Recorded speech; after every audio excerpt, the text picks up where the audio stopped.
नमस्कार, मैं मनोज द्विवेदी आपका अपने चैनल पर स्वागत करता हूं। पिछले पार्ट में हम लोगों ने कक्षा 11 गणित का त्रिकोणमिति फलन टॉपिक का पार्ट 1 पर देखा। अब इसके बाद हम लोग उसी टॉपिक का पार्ट 2 देखेंगे, जिसमें एक्सरसाइज है 3.1 के जो हमारे रिमेन क्वेश्चंस यहाँ पर बचे हुए हैं उन प्रश्नों को यहाँ पर हम सॉल्व करेंगे, देखेंगे। तो देखिएगा, क्वेश्चन नंबर 3 तक हम लोग सॉल्व कर चुके हैं। इसके बाद हम एक्सरसाइज 3.1 का क्वेश्चन नंबर 4 यहाँ पर सॉल्व करेंगे। हम लोगों ने त्रिकोणमिति फलन में पिछले पार्ट में हम लोगों ने पढ़ा कि रेडियन को अंश में तथा अंश को रेडियन में किस प्रकार परिवर्तित करते हैं। त्रिकोणमिति फलन ये हमारा टॉपिक था, जिसका हम लोगों ने पार्ट 1 देखा। आज हमारा पार्ट 2 है, ठीक है। तो हम लोगों ने रेडियन को अंश में, अंश को रेडियन में परिवर्तित करना सीखा। इसके उपरांत अब हमारा क्वेश्चन नंबर जो 4 है, क्वेश्चन नंबर 4 कह रहा है कि एक वृत्त जिसकी त्रिज्या 100 सेंटीमीटर है, 22 सेंटीमीटर लंबाई का चाप वृत्त के केंद्र पर कितने रेडियन का कोण बनाएगा, कितने डिग्री का कोण बनाएगा, यह ज्ञात कीजिए। देखिए, एक फॉर्मूला होता है। जैसे मान लीजिए ये कोई वृत्त है, ये हमारा वृत्त हो गया। ये वृत्त के अंदर एक निश्चित बिंदु है जिसे हम वृत्त का केंद्र कहते हैं। ये हमारा केंद्र है। यहाँ कह रहा है कि एक वृत्त जिसकी त्रिज्या, त्रिज्या क्या होती, केंद्र से परिधि तक की दूरी, यानी ये केंद्र हो गया, तो यहाँ से यहाँ तक की जो दूरी है उसे हम त्रिज्या कहेंगे। तो वो कह रहा है 100 सेंटीमीटर त्रिज्या का एक वृत्त। तो ये 100 सेंटीमीटर त्रिज्या का एक वृत्त है जिसमें 22 सेंटीमीटर लंबाई का चाप। चाप क्या होता है? ये एक संपूर्ण वृत्त की ये परिधि है, और किसी वृत्त की इस परिधि का जो आंशिक भाग होता है, जो एक लघु भाग होता है, जो अल्प भाग होता है, उसे हम चाप कहते हैं। तो मान लीजिए हमने इस वृत्त की परिधि का यहाँ से यहाँ तक का भाग ये काट कर लिया, तो वृत्त की परिधि का ये आंशिक जो भाग है इसे हम चाप कहेंगे। तो ये हमारा कहलाएगा चाप AB। इसे हम चाप का नाम देंगे। चाप क्या है? किसी वृत्त की परिधि का आंशिक या लघु भाग चाप कहलाता है। तो ये एक संपूर्ण वृत्त की परिधि है। इस परिधि का ये आंशिक जो भाग है ये वृत्त का चाप कहलाएगा। तो वो कह रहा है कि इस चाप की लंबाई है 22 सेंटीमीटर। इस चाप की जो लंबाई है वो 22 सेंटीमीटर है। तो हमें यह ज्ञात करना है कि 22 सेंटीमीटर लंबाई का यह चाप इस वृत्त के इस केंद्र पर कितने डिग्री का कोण बनाएगा। ये क्वेश्चन मार्क लगा हुआ है, माने चाप AB द्वारा केंद्र पर बना कोण हम लोगों को ज्ञात करना है।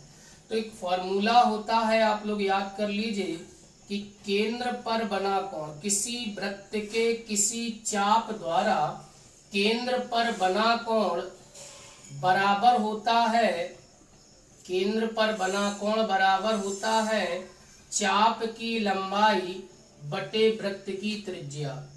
किसी वृत्त के किसी चाप द्वारा केंद्र पर बना कोण बराबर चाप की लंबाई बटे वृत्त की त्रिज्या। ये फॉर्मूला होता है, बटे वृत्त की त्रिज्या। इसमें जो कोण निकलता है वो हमेशा रेडियन में प्राप्त होता है।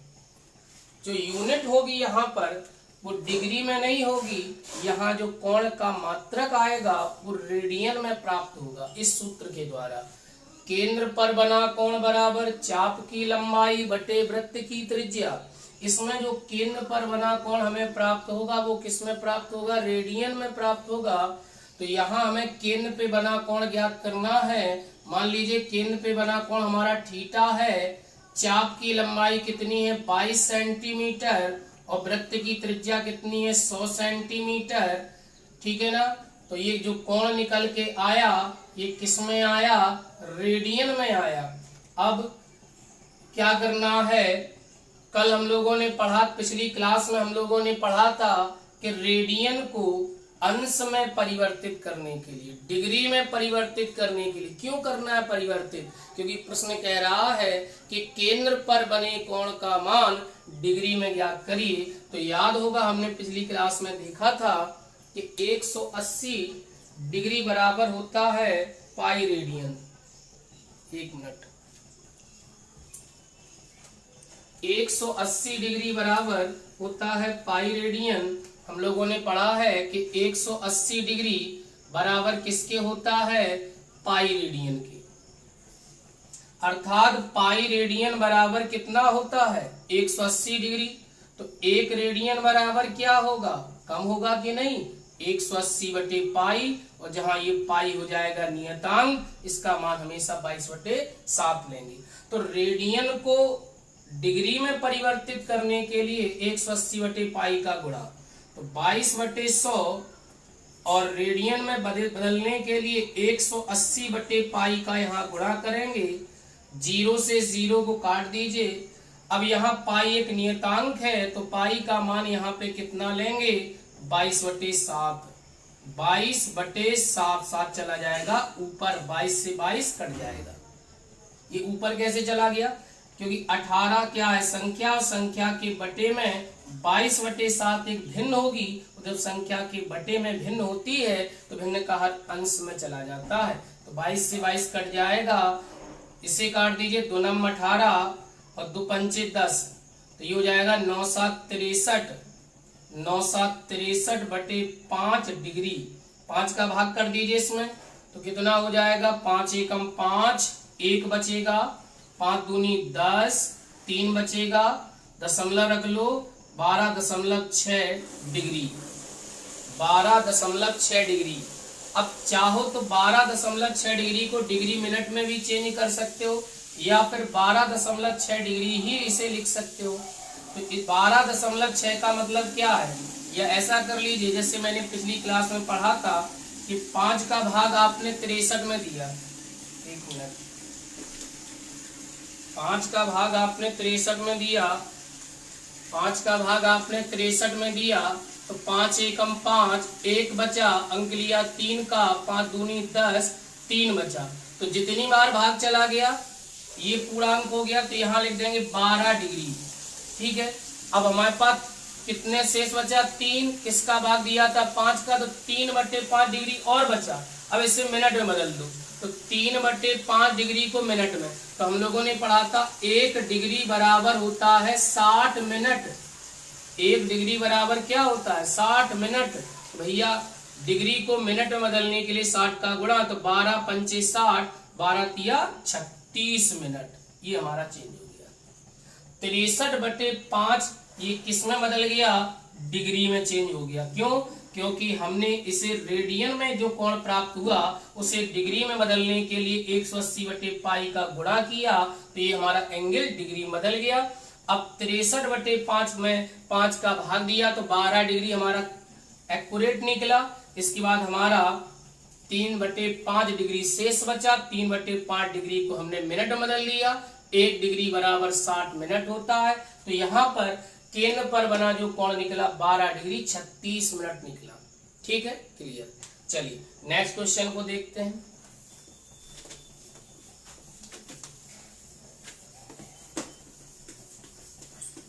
अगला क्वेश्चन यहां पर दिया गया है,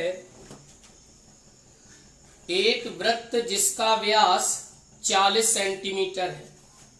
एक वृत्त है, ये हो गया एक वृत्त। एक वृत्त जिसका व्यास, एक वृत्त यानी इस वृत्त का जो व्यास है वो 40 सेंटीमीटर दिया गया। इस वृत्त का व्यास हम लोग जानते हैं कि व्यास को यदि आधा कर दें तो त्रिज्या प्राप्त हो जाएगी। तो यदि वृत्त का व्यास 40 सेंटीमीटर है, मान लो इस वृत्त की त्रिज्या r है, जिसकी माप कितनी हो जाएगी 20 सेंटीमीटर। क्यों हो जाएगी? क्योंकि त्रिज्या व्यास की आधी होती है। तो यदि व्यास 40 सेंटीमीटर है तो त्रिज्या 20 सेंटीमीटर हो जाएगी। तो 20 सेंटीमीटर त्रिज्या का ये एक सर्किल हो गया, एक वृत्त हो गया, जिसकी एक जीवा की लंबाई, जीवा क्या है? वृत्त पर स्थित किन्हीं दो बिंदुओं को मिलाने वाले रेखाखंड को वृत्त की जीवा कहते हैं। एक बिंदु वृत्त पर ये स्थित है, एक बिंदु वृत्त पर ये स्थित है, और वृत्त पर स्थित किन्हीं दो बिंदुओं को ज्वाइन करने वाला जो रेखाखंड होता है उसे जीवा कहते हैं। तो इस जीवा की लंबाई भी 20 सेंटीमीटर हमको दी गई है। तो वो कह रहा है इसके संगत छोटे चाप की लंबाई ज्ञात करिए। तो ये हमारा छोटा चाप हो गया और ये दीर्घ चाप हो गया। तो इस चाप AB द्वारा केंद्र चाप AB की लंबाई ज्ञात करना है। ये क्या है? जीवा, और ये क्या है? चाप। तो इस चाप AB की लंबाई हमको ज्ञात करना है। तो ध्यान दीजिए, किसी वृत्त के किसी चाप की लंबाई तभी पता चलेगी जब उस चाप द्वारा केंद्र पर बने कोण की माप पता होगी। और अगर केंद्र पर बने कोण की माप चाहिए तो चाप की लंबाई भी पता होनी चाहिए और वृत्त की त्रिज्या पता होनी चाहिए। तो यहाँ पर हमको वृत्त की त्रिज्या दी है, लेकिन इस चाप AB द्वारा केंद्र पर कितने रेडियन का कोण बना है ये हमको ज्ञात नहीं है। और जब तक यह ज्ञात नहीं होगा तब तक इस चाप की लंबाई हमको ज्ञात नहीं होगी। तो इसे ज्ञात करने के लिए हम क्या करेंगे? इस O को B से मिला देंगे। तो हमने देखा कि O क्या है? हमारा केंद्र, और B वृत्त पर स्थित एक बिंदु है। तो इसे हमने जब मिला दिया तो ये क्या कहलाएगी? त्रिज्या। और एक ही वृत्त की सभी त्रिज्याएं समान होती हैं, तो OA और OB हमारी समान हो जाएंगी। तो यहाँ लिख देंगे, चूंकि OA और OB हमारी बराबर हैं, तो OA कितना है? 20, तो OB कितना हो जाएगा? 20। तो ये भुजा हमारी भी 20 सेंटीमीटर हो जाएगी। अब हम लोगों ने देखा कि OA भुजा 20, OB भुजा 20, AB भुजा 20। तो निष्कर्ष क्या निकला? OA बराबर OB बराबर AB, अर्थात तीनों भुजाएं बराबर हैं। तो क्या कहेंगे कि ऐसा त्रिभुज जिसकी तीनों भुजाएं बराबर हों वो त्रिभुज समबाहु होगा। अर्थात त्रिभुज AOB को एक समबाहु त्रिभुज कह सकते हैं। AOB को एक क्या कह सकते हैं? समबाहु त्रिभुज। क्योंकि ऐसा त्रिभुज जिसकी तीनों भुजाएं समान उसे क्या कहेंगे? समबाहु त्रिभुज। और हम लोग जानते हैं कि समबाहु त्रिभुज का प्रत्येक कोण 60 अंश का होता है। इसलिए कोण AOB जो होगा वो कितने का होगा? 60 डिग्री का, 60 अंश का। और अंश को रेडियन में बदलने के लिए क्या कर देंगे? π/180 का गुणा कर देंगे। तो π/180 का जब गुणा करेंगे तो 6 तिया 18, अर्थात कितने रेडियन का कोण बन जाएगा केंद्र पर? π/3 रेडियन का कोण बन जाएगा। हम लोगों ने पढ़ा है डिग्री को रेडियन में बदलने के लिए π/180 का गुणा करते हैं। तो जब हमने गुणा किया तो हमारा कितने रेडियन का यहाँ पे कोण प्राप्त हुआ? π/3 रेडियन का। तो हम चर्चा कर रहे थे कि अगर किसी वृत्त के किसी चाप की लंबाई अगर हमें चाहिए तो उस चाप द्वारा केंद्र पे बना कोण पता होना चाहिए। तो चाप AB द्वारा केंद्र पर बना कोण हमको पता चल गया। हमें निकालना क्या है? चाप की लंबाई। तो अभी अभी हमने एक फॉर्मूला पढ़ा था। क्या फॉर्मूला पढ़ा था? कि किसी वृत्त के किसी चाप द्वारा केंद्र पर बना कोण, केंद्र पर बना कोण बराबर, केंद्र पर बना कोण बराबर क्या होता है? चाप की लंबाई बटे वृत्त की त्रिज्या। चाप की लंबाई बटे वृत्त की त्रिज्या, ये सूत्र होता है किसी वृत्त की किसी चाप द्वारा केंद्र पर बने कोण की माप बराबर चाप की लंबाई बटे वृत्त की त्रिज्या। इसमें जो कोण निकलता है वो काय में निकलता है? रेडियन में। मान लो चाप AB की जो लंबाई है वो L है, केंद्र पे बना कोण थीटा है, तो थीटा बराबर चाप की लंबाई क्या है? L, त्रिज्या क्या मान ली? R। तो त्रिज्या गुणा कर दो आर थीटा बराबर एल। अगर आपसे सीधे कभी पूछा जाए, इतनी बड़ी प्रोसेस करने की आवश्यकता नहीं, सीधे पूछा जाए कि किसी वृत्त के किसी चाप की लंबाई यदि एल है तो एल बराबर क्या होता, आर थीटा, और थीटा किसमें होना चाहिए, रेडियन में होना चाहिए। तो हमें निकालना है चाप की लंबाई एल, और एल बराबर आर थीटा। आर क्या है, वृत्त की त्रिज्या, और थीटा क्या है, चाप ए बी द्वारा केंद्र पे बना कोण, किसमें, रेडियन में। तो कितना है, पाई बटे 3। तो ये कितना हो जाएगा, 20 पाई बटे 3 सेंटीमीटर। ये निकल आएगी चाप की लंबाई। चाहो तो पाई का मान भी रख सकते हो, लेकिन नहीं रखना है तो मत रखिए, ठीक है ना। चलिए, क्योंकि यहाँ पे नहीं दिया गया कि आप पाई का मान रखें। तो ये निकल आएगी चाप ए बी की लंबाई, ठीक है, कर लेंगे। चलिए, किसी प्रकार की कोई दिक्कत हो तो कमेंट करें। चलिए नेक्स्ट क्वेश्चन देखेंगे। नेक्स्ट प्रश्न दिया गया है क्वेश्चन नंबर 6। क्या दिया गया है, यदि दो वृत्तों के समान लंबाई वाले चाप, देखिए प्रश्न कह रहा है दो वृत्तों की, यहां बात हो रही है दो वृत्तों की। मान लीजिए एक वृत्त हमारा ये हो गया और एक वृत्त हमारा ये हो गया, दो अलग अलग वृत्तों की बात कर रहा है।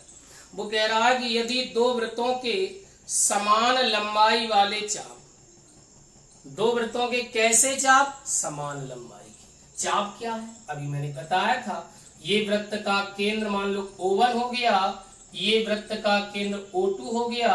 केंद्र से परिधि तक की दूरी त्रिज्या होती है, ये हमारी त्रिज्याएं हो गई। हमने देखा ये वृत्त पर स्थित एक बिंदु, ये वृत्त पर स्थित दूसरा बिंदु, और वृत्त पर स्थित किन्हीं दो बिंदुओं को मिला दें तो वो क्या कहलाएगी, जीवा। लेकिन ये संपूर्ण वृत्त की एक परिधि है, और परिधि का ये आंशिक भाग क्या कहलाएगा, चाप कहलाएगा। तो ये हो गया चाप ए बी। इसी प्रकार से यहां भी चाप कट कर लेंगे, चाप ये कर लिया सी डी। तो सवाल कह रहा है कि दो वृत्तों के कितने वृत्त हैं, दो। यहां ये तो नहीं कहा गया कि दोनों वृत्त सर्वांगसम है, यहां ये कहा गया दो वृत्तों के। अगर वो यहाँ ये कहता कि दो सर्वांगसम वृत्तों की, तो दो सर्वांगसम वृत्त वही होते हैं जिनकी त्रिज्याएं आपस में समान होती।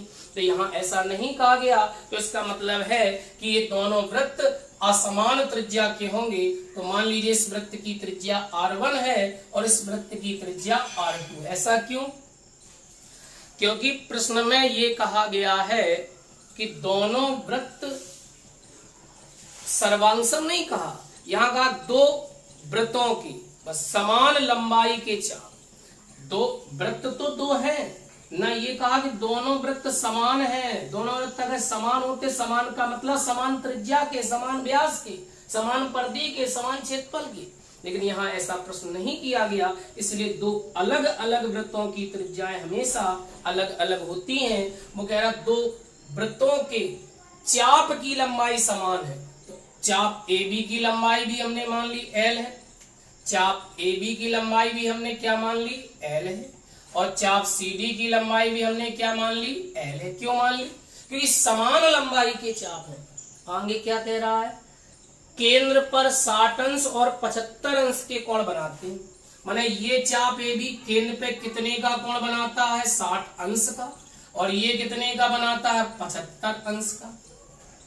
यानी θ1 कितना दिया गया हमको, 60 अंश। सबसे पहले अंश में दिए गए इस कोण को रेडियन में परिवर्तित करिए, और अंश में दिए गए कोण को रेडियन में बदलने के लिए पाई बटे 180 का गुणा, यानी 6 दिया 18, तो कितना हो गया, पाई बटे 3 रेडियन। तो θ1 तो निकल आया। इसी प्रकार से θ2 निकाल लो, कितना है, 75 अंश। इसे भी रेडियन में चेंज कर लो, पाई बटे 180 का गुणा कर लीजिए, 15 पने 75, 15 एकम 15, कितने बचे 3, 15 दूनी 30, तो ये हो जाएगा 5 पाई बटे 12 रेडियन।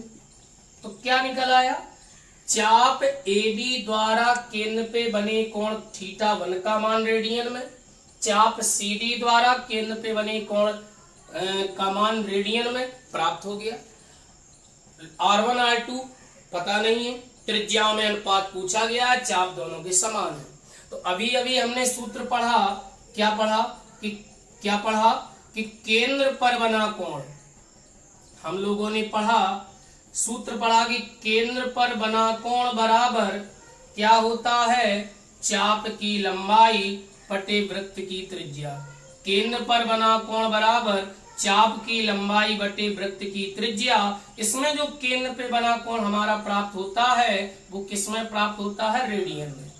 तो केंद्र पे बना कोण पहले रख देंगे θ1 बराबर चाप की लंबाई l है, त्रिज्या r1 है। तो सूत्र क्या बन गया, θ1 बराबर l बटे r1, त्रियक गुणा कर दीजिए तो l बराबर क्या निकल के आएगा, θ1 r1, समीकरण 1 मान लो। तो इसी प्रकार ये दूसरे वृत्त में लेंगे तो इसमें भी चाप की लंबाई l है और कोण क्या है θ2 और त्रिज्या क्या है r2। तो ये इक्वेशन बन जाएगा। दोनों समीकरणों की कंपेयर कर दो, l का काम खत्म हो जाएगा। तो समीकरण 1 व 2 से तुलना करेंगे, क्योंकि दोनों समीकरणों का जब एक पक्ष समान होता है तो उनकी कंपेयर कर लेते हैं। तो कंपेयर करने पे जो समान है वो विलुप्त होगा, तो क्या बचेगा, θ1 r1 बराबर θ2 r2। अब निकालना क्या है, त्रिज्याओं में अनुपात, यानी r1 और r2 में अनुपात। तो r2 गुणा में है बटे में आएगा, θ1 गुणा में है बटे में जाएगा। तो θ1 इधर बटे में जाएगा और r2 इधर बटे में आएगा। तो क्या निकलेगा, r1 बटे r2 बराबर θ2 बटे θ1। ये इधर जाएगा और ये इधर आएगा। तो r1 बटे r2 बराबर θ2 हमारा कितना है, ये रखा हुआ 5 पाई बटे 12 और θ1 कितना है, पाई बटे 3। अब क्या होगा, भिन्न के बटे में भिन्न है तो बाह्य पदों का गुणा और मध्य पदों का गुणा, तो 3 ऊपर पहुंच जाएगा। तो r1 बटे r2 बराबर 5 पाई गुणा 3 बटे 12 पाई। काट दीजिए पाई से पाई को, 3 को 4, 3 चौको 12। तो r1 बटे r2 बराबर 5 बटे 4 बटे हटाओ अनुपात लगाओ, तो r1 अनुपात r2 बराबर 5 अनुपात 4। ये हमारा कहलाएगा आंसर। उसने पूछा था कि त्रिज्याओं में अनुपात क्या होगा, तो त्रिज्याओं में अनुपात क्या होगा, 5 अनुपात 4। क्या सवाल था कि दो वृत्त जिनके चाप समान हैं, ये तो नहीं कहा गया कि इनकी त्रिज्या समान, इसलिए त्रिज्याएं अलग अलग है। क्योंकि दो अलग अलग वृत्तों की त्रिज्याएं असमान होती हैं यदि प्रश्न में कोई कंडीशन नहीं दी गई है, इसलिए दोनों की रेडियस अलग अलग है। चाप उसने कहा समान है तो हमने समान कर लिया। अब वो कह रहा है इन चापों द्वारा केंद्र पे बने कोणों की माप 60 डिग्री और 75 डिग्री है। तो हमें क्या करना है, पहले रेडियन में इन्हें चेंज कर लिया, इसके बाद सूत्र ये होता है, ये यहां से इक्वेशन बन गया। ठीक है, कर लेंगे। इसके बाद एक्सरसाइज का लास्ट क्वेश्चन हमें दिया गया है, इसके बाद ये एक्सरसाइज आपकी समाप्त हो जाएगी। सभी लोग कंप्लीट कर लेते चले, कोई दिक्कत हो तो बताएं। चलिए देखिएगा क्या कह रहा है कि 75 सेंटीमीटर लंबाई वाला एक दोलयमान दोलक, एक दोलक है जो दोलन कर रहा है, का एक सिरे से दूसरे सिरे तक दोलन करने से, कोई भी दोलन है, मान लो ये एक अक्ष है और यहाँ पर ये दोलन कोई वस्तु कर रही है, यहां से चल करके यहां आ गई, तो किसका निर्माण करेगी, ये एक चाप का निर्माण करेगी। तो यहाँ देखिए उसने कहा, और ये जो सुई की लंबाई होगी, दोलन की लंबाई, वो क्या कहलाएगी, त्रिज्या। तो यहाँ कह रहा है कि एक सिरे से दूसरे सिरे तक जो कोण बनाता है उसका मान रेडियन में ज्ञात करिए, जबकि इसके नोक द्वारा बनाए गए चाप की लंबाई निम्नलिखित है। 3 ऑप्शन दिए गए। 75 सेंटीमीटर लंबा तो दोलयमान है, दोलयमान की लंबाई, दोलयमान दोलक की लंबाई कितनी है, 75 सेंटीमीटर। दोलन करने वाली किसी वस्तु की लंबाई को कहेंगे वृत्त की त्रिज्या। तो ये तो हो जाएगी हमारी आर, कितनी हो जाएगी 75 सेंटीमीटर। अब इसके 3 पार्ट हैं जिनमें नोक द्वारा चाप की लंबाई विभिन्न दी गई है। पहले पार्ट में 10 सेंटीमीटर दी गई है, दूसरे पार्ट में 15 सेंटीमीटर दी गई है और तीसरे पार्ट में 21 सेंटीमीटर दी गई है। लेकिन दोलन करने वाला दोलक जो है उसकी त्रिज्या 75 सेंटीमीटर। तो आपको ये तीनों पार्ट के लिए 75 रखना है। अब एक कोई भी पार्ट हल कर लेते हैं। क्या निकालना है? केंद्र पर बना कोण रेडियन में। तो अभी सूत्र बताया गया कि केंद्र पर बना कोण बराबर क्या होता है? चाप की लंबाई बटे वृत्त की त्रिज्या। इतना आसान प्रश्न है। चाप की लंबाई बटे वृत्त की त्रिज्या, ये सूत्र होता है। तो केंद्र पर बना, और ये जो कोण निकलता है केंद्र पे बना कोण, ये किसमें निकलता है? रेडियन में प्राप्त होता है। किसमें प्राप्त होता है? तो केंद्र पे बना कोण मान लीजिए थीटा है। चाप की लंबाई कितनी दी गई है? 10 सेंटीमीटर। वृत्त की त्रिज्या कितनी है? 75 सेंटीमीटर। ये हमारा कोण रेडियन बदल गया। काट दीजिए, 5 दूनी 10 और 5 15 75, अर्थात 2/15 रेडियन का कोण यह दोलयमान दोलक बनाएगा। इसी प्रकार से इन 2 पार्ट को आप लोग कर लेंगे तो आपकी एक्सरसाइज आपकी फिनिश हो जाएगी। इसके बाद हम लोग कल एक्सरसाइज 3.2 देखेंगे। ठीक है, तब जिनके पास बुक्स है वो थोड़ा पढ़ के आएंगे तो और समझ में आएगा। ठीक है, धन्यवाद।